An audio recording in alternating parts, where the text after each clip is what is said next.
Hello বন্ধুরা, তো সারাদিনে 2F 3 বার করে নেবেন। আমি বলছি সারাদিনে 2Fটা 3 বার করবেন। 3 বার কোন কোন জায়গায় করবেন 2Fটা? আপনি একবার ক্যাশ উইথড্রলে গিয়ে 2F করবেন এবং ব্যালেন্স ইনকোয়ারি গিয়ে একবার রিটেলারের 2F করে নেবেন এবং মিনি স্টেটমেন্ট গিয়ে একবার রিটেলার ভাই আপনি 2Fটা করে নেবেন।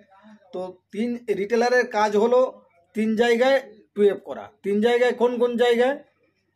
তো ক্যাশ উইথড্রলে একবার 2F করতে হবে, ব্যালেন্স ইনকোয়ারি একবার 2F করতে হবে, আর মিনি স্টেটমেন্টে গিয়ে একবার 2F করতে হবে।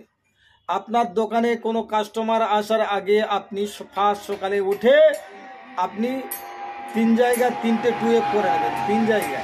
3 জায়গায় 3টে 2F করে নেবেন। ক্যাশ উইথড্রলে একবার 2F করবেন, আর ব্যালেন্স ইনকোয়ারি একবার 2F করবেন, আর মিনি স্টেটমেন্টে গিয়ে একবার 2F।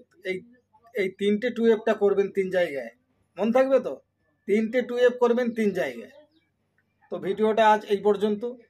তো বন্ধুরা, এই 2F না করার কারণে কিন্তু আপনাকে হ্যারাসমেন্ট হতে হচ্ছে। ফার্স্ট সকালে, আবার বলছি, ফার্স্ট সকালে কোনো কাস্টমার দোকানে আসার আগে আপনি 3 জায়গায় 3 বার 2Fটা করে নেবেন।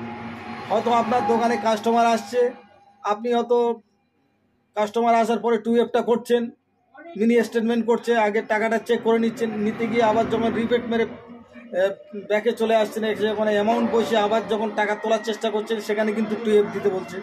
তো আপনার তো ওখানে 2F নেবে না, কারণ কাস্টমারের ওখানে ব্যাংক সিলেক্ট হয়ে আছে, আধার নাম্বার সিলেক্ট হয়ে আছে, 2F হবে না।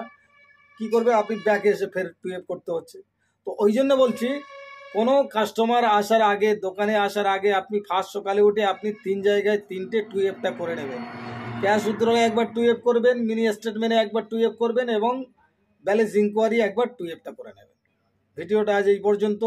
আর আমার ভিডিও বন্ধুরা আপনারা প্রত্যেকে সাবস্ক্রাইব করে রাখবেন, আমার কথাগুলো শুনবেন, আমার ভিডিওগুলো দেখবেন, আমার গ্রুপগুলো ফলো রাখবেন, দেখবেন আপনারাও শিখে যাবেন, বারবার আপনাদের হ্যারাসমেন্ট হতে হবে না।